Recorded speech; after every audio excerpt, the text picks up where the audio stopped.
First, thank you for taking the time to watch this video. There are many other things you could be doing, so I appreciate that you take the time, along with the initial trust, to listen to how I can help you become pain-free and learn the tools through knowledge and education versus medicine and surgery to stay that way. The human body is the most sophisticated machine built to date. The problem is that we were never given the owner's manual showing us how to efficiently use it. Nonetheless, optimize it to stay pain-free. The brain-body connection is a fascinating one. Our body, or your body, will only search for solution when it knows there is a problem. Sadly enough, in the year 2020, many people believe that a pain-free resting state is only a dream. That means the lower back pain, the shoulder pain, the tightness when you wake up, the restlessness when you sleep, and the fill-in-the-blank pain or discomfort with everything should be and is completely normal. I remember seeing a meme on my sister's Instagram wall where a man was joking about his favorite childhood memory being that he did not have back pain.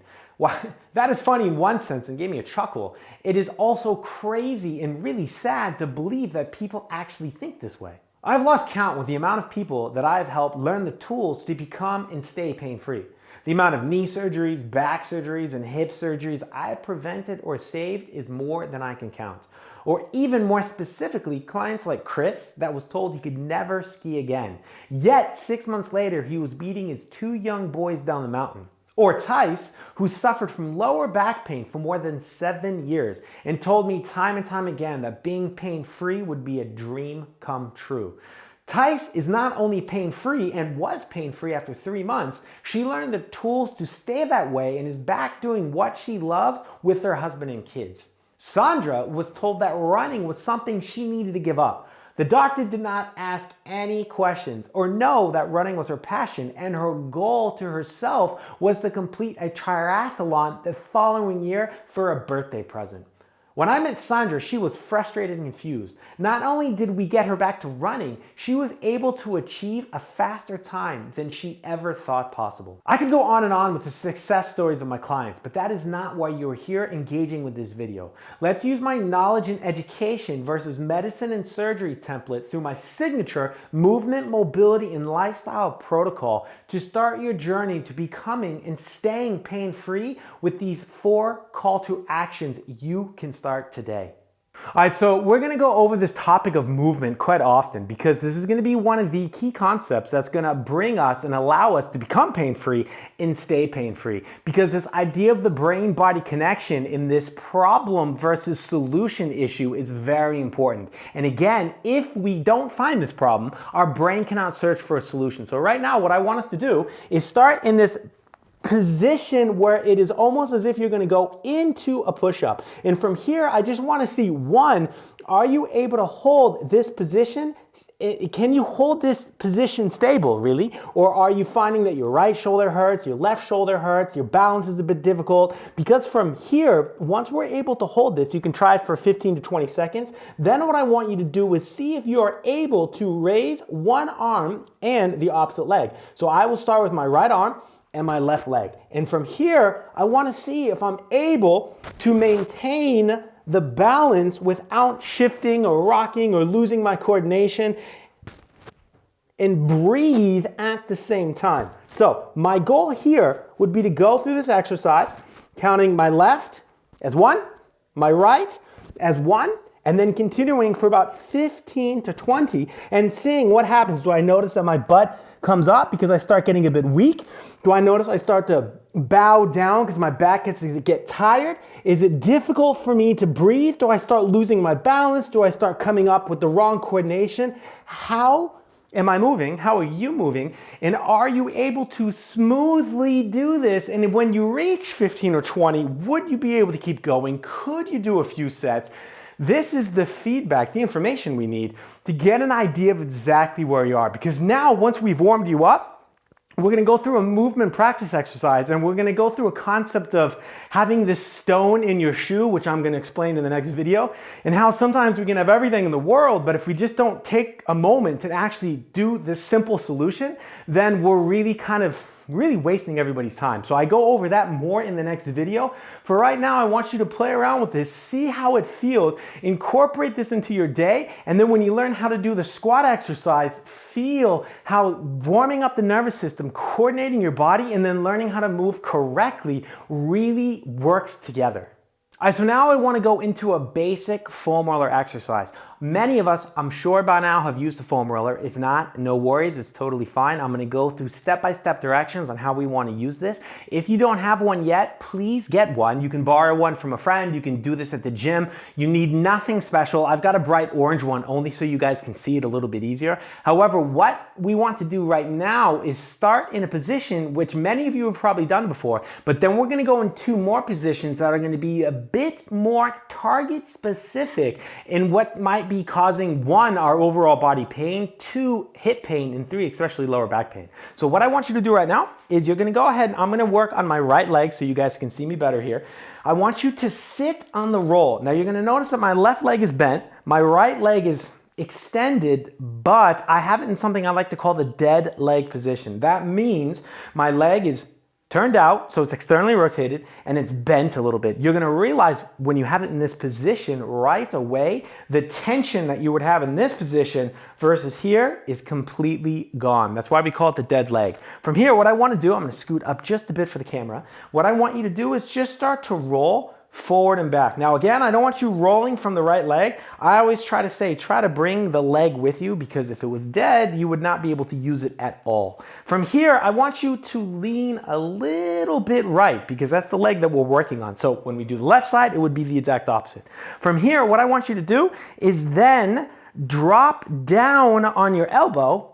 However, be careful with how you move your hand, because I am able to put my hand here, but you're going to notice my hips don't turn as I do it. We do not want your hips to turn, because that's going to be the next position. So again, recapping here, I was here, I dropped the elbow down, and then from the elbow down position, I'm going to change myself just a bit from the angle here for the other camera.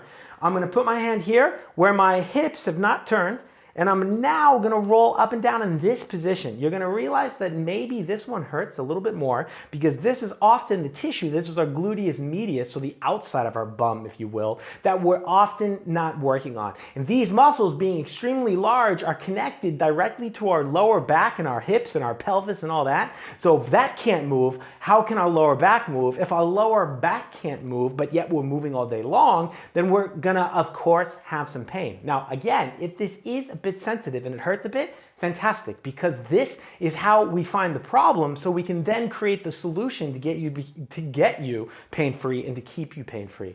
So now the final position is going to be I roll all the way over. Now I'm going to make sure I stay in both cameras here, so I'm just going to move myself a little bit more. From here, I now roll over, and what I like to do is sometimes step over my leg. You're able to do whatever you want. I'm just looking for the camera's sake here. I like to sometimes have my knee kind of stay on the ground, and then just roll right into the area behind your pocket. Now, some of this might be difficult because of the coordination. You're gonna realize how I kind of move my foot sometimes, change my position. If you feel this being a little bit uncomfortable, that's perfect. That means we found the right area, and that's where we wanna work. We wanna just breathe, we wanna relax as we do it, and we just kind of wanna search, as I like to say, for those dark little skeletons in our closet, because this is where everyone's gonna have different ones. I can find a little spot actually at the very end of mine. And I just like to really kind of find that spot and stay there, because that is what we want to release. So again, it's called the three-way hip mobility, because we're starting in position number 1, we're going to position number 2, and we're finishing in position number 3. I would suggest about 5 to 10 minutes throughout the entire exercise. If position number 2 hurts more than position number 1 or 3 or whatever, stay there more, because that's your body giving you the signal, giving you the message of where you should be focusing. And that's fantastic, because 1, everyone's gonna have different skeletons in their closet, and 2, that starts to connect that brain and body connection we're speaking about. So you start to listen to the signals and the message that your body's telling you, so you can then become your own best physio. All right, so now we're gonna go into a stretch before we squat. Now this is something I like to usually call test retest, which would mean I would have you squat first, do these exercises, finishing with this stretch, and then squat again. However, you're learning how to squat next under the movement section. So right now, what I want you to do is just feel the stretch, feel where it's tight, focus on those areas, and then when you go into the squat, try to have that brain-body connection of the area that you feel being stretched and that you felt being rolled before.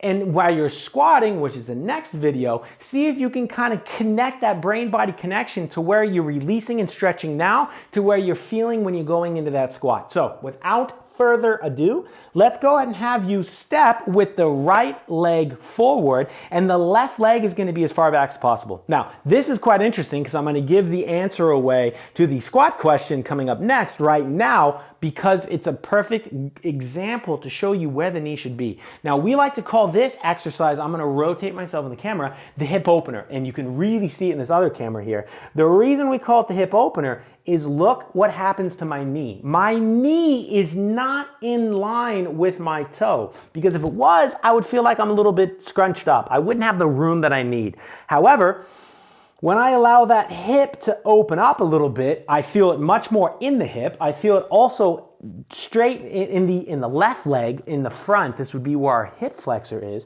I'm going to continue to rotate just so you guys can see what I'm doing. And from here, what I'm able to do is really just kind of play with this position. I like to rock back and forth. It's important to try to keep your foot straight, the front foot straight, and also flat on the ground. Let's not try to tilt it up. Let's just try to find out where we feel the stretch, how comfortable this feels, where it's uncomfortable, and where the overall tightness is. I like to play around sometimes with my back foot, so my left foot, sometimes dropping my laces on the ground, sometimes turning my laces out. And from here, what I got down here, I'm playing with my poster back there. And from here, what I like to do is slowly walk out because as I begin to walk out, that increases my body weight and that's gonna push me deeper into this stretch. Now, if people want to, they can drop down on the elbows. They can drop down on one elbow and try to open it up. They can drop down on the other one, really trying to see if they can go completely down. I am not famous for my mobility, which I think is a good thing because one, that means I understand where you're coming from. And two, that doesn't mean you have to have perfect mobility and flexibility to be pain-free because I don't have pain and I am by no means the poster child for mobility. So I think that's a very positive thing for all of us. So from here, I just like to continue to stretch, continue to rock back and forth, and just feel the different areas. So in the right hip, most likely here, and in the left hip in front, and just feel it open up. I like to sometimes try to stretch my spine and just play with the different positions because this is where you connect that brain and body connection. All right, so now that we're all warmed up, I want to go through some movement theory because there's kind of an analogy where I can give you the best doctors, the best physical therapy, the best medicine, the best whatever you want. But if you've got a stone in the bottom of your shoe, one of the best things we can do is just stop, have you take your shoe off, have you remove the stone, put your shoe back on, and then continue with life. Then maybe the best physios, the best doctors, the best appointments, the best whatever will help. But if the stone is always in your shoe, we need to address that first. And that is movement. I can work on your knee, your lower back. I can give you all the tools and exercises to become pain-free. But if we don't fix our movement, then we really are always going to be back in the same situation because you might not think that you squat or you lunge or you do any of these things during the day, but no matter your age and no matter who you are, you do them all the time. So for example, we're going to learn how to squat right now. And if you're sitting and standing from a chair, from a seated position, then you are squatting daily. And depending on how much you're doing that or how active you are, shows you how much you are squatting and most likely doing it incorrectly. So with that being said, let's go ahead and get started through the movement practice theory of exactly how we need to squat. All right, so we have a law in movement that we like to call the law of external rotation. And what that means is when a joint goes into flexion, this external rotation is the stable position. And the reason I'm using my shoulder is I just want you to briefly step away from the idea of a squat right now and just think if you were to grab somebody by the collar, how you would automatically start to turn your arm out. Or if you open a door or turn a key, raise your arms above you, they always go in this externally rotated position. Now, why is this so important, I should say, for the squat? Because when we are squatting down, our hips are going to go into flexion. Therefore, they're going to get this external rotation movement. Therefore, a lot of times when I'm lecturing at the university, I ask people, when we do a squat, we've got 4 options, and I would ask which one is correct. One being, as we go down, our knees come all the way forward, which we will go ahead and say is incorrect. One, when we go down, the knees come together, which we will also say is incorrect. But we have 2 other options. We have one, when I go down, and I'll hold my hands out in front of me for the example, is if my knees were to track over my toes. That would be the 3rd option. And the 4th option would be my knees come out a little bit as I begin to drop down. Now, in the physio books that I still see, and a lot of the stuff I continue to read online and hear that the students and the people are being taught either by their professors or by their physical therapists, is that the knees should track over the toes, because that is actually still what my books say. However, we have learned that just with this basic law of external rotation, meaning when the joint goes into flexion, this external rotation is the stable position. Because of this theory, if you want to call it this, that can't be correct. And we can test this because, one, we can also think about the cultures that sit quite often, let's just go ahead and blanket statement, the Asian culture. And as you see them, or the Bedouins, the people, the Sherpas that carry your bags when you're hiking in India or in Nepal or in the pyramids in Egypt, you notice that when they sit, kids also, they're always sitting in a position where their knees get out of the way of their body, so to speak. Because if the body wants to drop down, the knees have to get out of the way. However, we can test this because we spoke about this stable position, right? So if I were to go down and follow this law of external rotation, and my knees were to bring themselves out, right away, you will notice that, one, you might have a bit of tightness in your ankle, and that's going to cause your feet to turn out like a duck. If that's the case, it's not a problem. We will address this during our coaching. This is a tight Achilles. It's a very easy to fix. But what you're going to realize is as you drop down, it's a much easier position because your knees naturally want to track outside a little bit because those hips are naturally going into flexion. Now, what I do with my clients is as I have them drop down, we play a bit of a game and I go to push against them here, trying to collapse the knees together. And what they recognize is as I push their legs and tell them to push against me, their ability to block the strength here versus being in this knee tracking position and push and resist against me there is completely different. One, I can't even break a 12-year-old girl in this position. Two, I can break the strongest athlete I've ever seen in this position. So this is kind of hard for me to test on my own because I'm by myself, but if you have a friend, a loved one, anyone with you, you can have them test it, or you can just go down and push and realize the difference in stability, number one.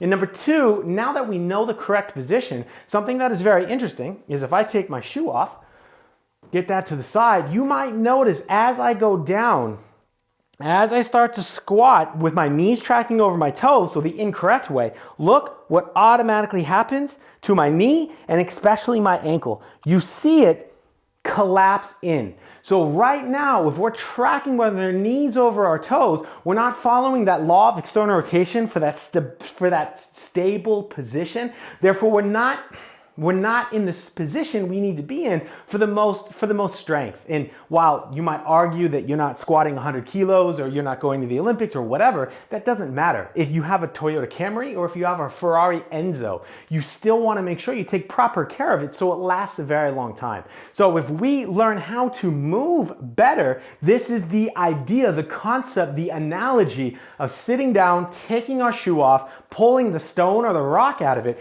putting it back on and continuing on our way. Because throughout the process of our private coaching, I'm going to show you many tools and tricks through knowledge of how you can fix yourself. But if we don't address these simple issues in which you're doing every single day, it almost makes it next to impossible to really optimize you, number one. And number two, this fixes you throughout the day. By moving better, by removing that stone, you don't have to do anything extra during the day to make yourself better. You actually are optimizing your body, treating your injury and taking your pain away simply by moving better, being more efficient, and not adding anything on to extra to your day. So to recap, and since I do have one shoe off now, what we want to do is as we squat down, we want to obey that law, if you will, of this external rotation within the hips. And as we go down, that will allow the knees to open up a little bit like this